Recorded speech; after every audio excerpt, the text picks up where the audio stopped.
Rule number 91, the last of our 91 rules. A clause that depends on another subjunctive clause or an infinitive equivalent to the subjunctive will have a verb in the subjunctive mood if it's an integral part of that clause. This is the subjunctive of attraction, where in a complex sentence, the verb of a clause inside a subjunctive clause is attracted to that subjunctive and itself becomes subjunctive. So Cicero says, Quis eum diligat quem metuat?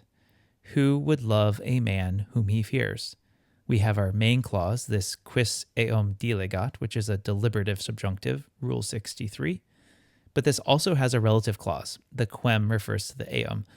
And so the mood of metuat is attracted to the subjunctive diligat and itself becomes subjunctive.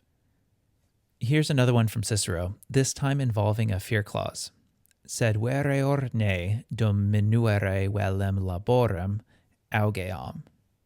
But I am afraid that, while I would like to reduce the work, I might end up increasing it. Here, our fear clause is ne augeam, and the dum clause is embedded in it, and it's quite an important part of the thought. And so we use the subjunctive velem. Sometimes you'll see subjunctive by attraction depending on an infinitive that is acting like a subjunctive, like here. Mos est Athenis laudari in contione eos qui sint in proiliis interfecti. It is the custom in Athens for those who have been killed in battles to be praised in the assembly. The subjunctive inside of the relative clause here is depending on the infinitive laudari, which itself could be standing in for the subjunctive clause ut laudentur, which gives a bit more credibility to the idea of attraction. But this isn't a hard and fast rule, and we often see verbs in the indicative when we would expect the subjunctive. Caesar has equites misit ut eos qui fugerant persequeretur. He sent the cavalry to chase those who had fled.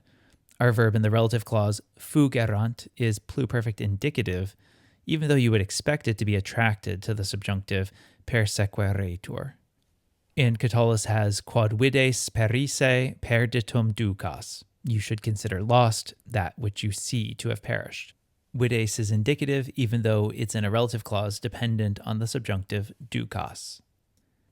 And so you should consider complete that which you see has finished. And we end our 91 rules of Latin grammar with rule number 91. A clause that depends on another subjunctive clause or an infinitive equivalent to a subjunctive will have a verb in the subjunctive mood if it is an integral part of that clause.